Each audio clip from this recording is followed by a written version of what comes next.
Do you guys know how many fucking trans people are actually in any girl sports? Fencing was one of them. Fencing. Fencing. Do y'all know what fencing is? Hunger! Fencing.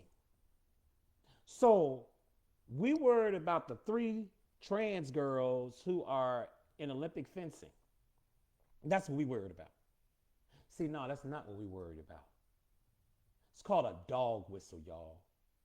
Every time you say the word trans in a government forum, in a government setting, it's dog whistle. It's dog whistle.